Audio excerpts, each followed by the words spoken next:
I heard Halo Infinite has improved quite a bit since the last time I played it. 343's apparently gotten quite good at making adjustments to playlists when needed and rolling out community-made maps into the matchmaking circulation to make sure the map pool is a bit more varied. Infinite still has a ways to go, but sentiment seems to be that the game is finally in a decent spot, so I actually ended up playing it, and it's become something of a morning ritual for my wife and I. We've been having a really good time, and there's even some areas of the game that I was surprised to see got facelifts and improvements. Has Halo Infinite improved a lot since I last played it? Well, let's talk about that. After I pay the bills, of course. Today's video is brought to you by our partner, Aura, and they're here to tackle a growing concern we all face: data brokers profiting from our personal information. Did you know that data brokers are making a fortune by selling your information to robocallers, spammers, and even those who want to know where you live? But here's where Aura steps in. Aura can identify these data brokers who expose your personal information and go the extra mile by submitting opt-out requests on your behalf. Aura offers so much more than just protection from data brokers. It's an all-in-one solution that shields you and your family from the hidden online threats that lurk in the shadows. Say goodbye to downloading multiple apps for parental controls, antivirus, VPNs, password management, and identity theft insurance. With Aura, you get everything. See this? It's a powerful visual that shows just how much you'd be spending on different apps compared to the value-packed Aura package. Let Aura do the hard work of keeping you safe online. Don't let others exploit and profit from your personal information. Start your 2-week free trial of Aura today by visiting aura.com/latenight. The link is provided below in the description. Thank you to Aura for sponsoring today's video, and now, let's get to the topic at hand.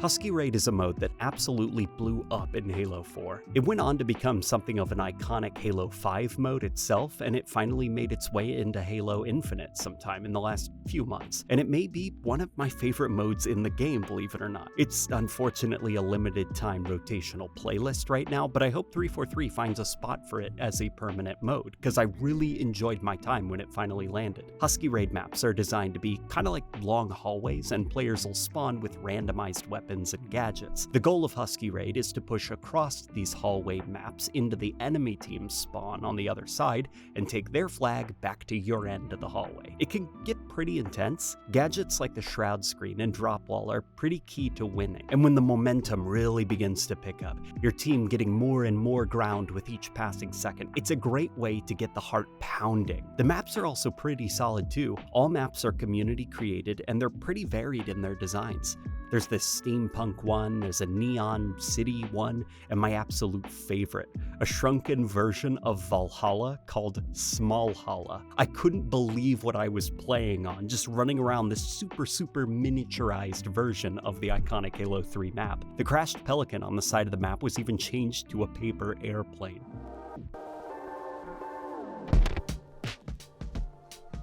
Infection might be my all-time favorite game mode in Halo. The Living Dead playlist on Halo Reach was my go-to after school, creating zombie stacks to get to survivors that were hiding on tall parts of the map, or just popping off with the shotgun as the last man standing. When 343 took over the series, they began to dress up the Infection mode with production value. In Halo 4, it was flood-themed. In Halo 2 Anniversary, it was scarier flood-themed. In Halo 5, it was just sort of spooky. With Halo Infinite, though, rather than biological infection, it's digital infection. The idea is that standard multiplayer matches are being hacked and then corrupted by an evil brute AI. He infects and takes control of the AI chips each Spartan has connected to their brains and armor, allowing him to take over their bodies and transform a harmless match of Slayer into a horrifying digital nightmare. It's fun seeing the way the maps are sort of breaking down graphically due to the banished AI's corruption, and how infected players sport holographic brute armor and faces. It makes me sad that Joe Staten isn't at 343 anymore, and that they canceled the ongoing seasonal story cutscenes, because despite a pretty bad start, let's be honest, I can now see what he was going for with this live service seasonal story. You can even see in the main menu behind your multiplayer Spartan that the banished AI is hacking a satellite, probably to broadcast the Spartan's location to the banished, which might have led into Firefight's introduction in the next update for the game. Whatever that original story plan was, though, we probably aren't going to see it the way Joe Staten was hoping, and it does hurt to know that he won't have a hand in the next Halo title. But here, I'm at least enjoying the enthusiasm he brought to the game. We miss you, Joe.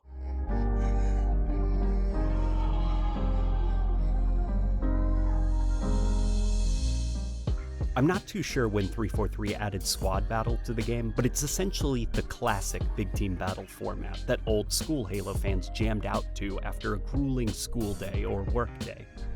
It's 8 versus 8 on maps that are 1-to-1 recreations of some of Bungie's best big team battle maps, and Exile from Halo 4. The 8v8 maps don't have Pelican vehicle drops, and they have more predictable weapon spawns, so there's a lot more room for coordination and learning the maps. And thanks to the 8v8 player count, I actually do find that the kinds of gunfights and vehicle fights I get into are less chaotic and have more structure to them than the ones in the 12v12 modes. I really like squad battle. Really like squad battle.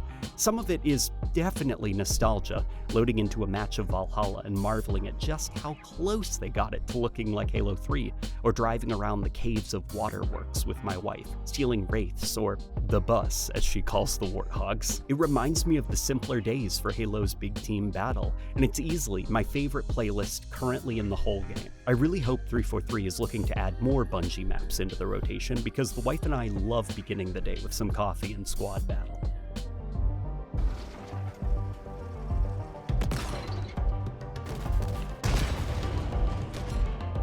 Back when Halo Infinite launched, I made a pretty silly but definitely honest video about the explosions and vehicle destruction of the game, which I felt was quite lacking. Since making that video, 343 has been doing incremental improvements to how vehicles visually respond to damage. Since my wife and I really enjoy squad battle, it's been a great way to see firsthand just how much better vehicle destruction has gotten. Vehicle combat feels a lot more visceral and impactful when my Ghost is just spewing sparks, smoke, and the hull is burning with plasma fire, and the enemy Wraith, it's just really not looking in a good way. Can I also mention how much better the fire effects have gotten in the game? The Wasp especially has a pretty great looking column of smoke that just pours out of the top when it's on its last legs. I love how it looks like the smoke itself is being illuminated by the fire coming from the vehicle. If it weren't for all the time I've spent sitting in vehicles with the wife, I probably wouldn't have noticed the improvements made here. Kudos to those at 343 in the VFX or vehicle department who cared enough to put in these extra touches. They do make the game feel better.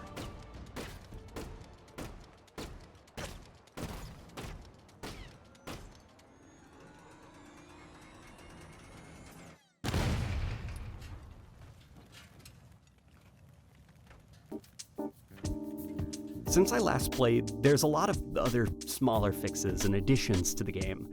I like that I can now mute my personal AI in the multiplayer. I really like the additions to Forge, like water. In fact, I just like that Forge has done so much heavy lifting in regards to content and the feature set that are available to players. Season 5 for Halo Infinite is around the corner, and I hope that that work continues. There's still quite a bit that can be done to improve the game, but where the game sits right now, I'm enjoying my time quite a bit. And you know, it's good to be back.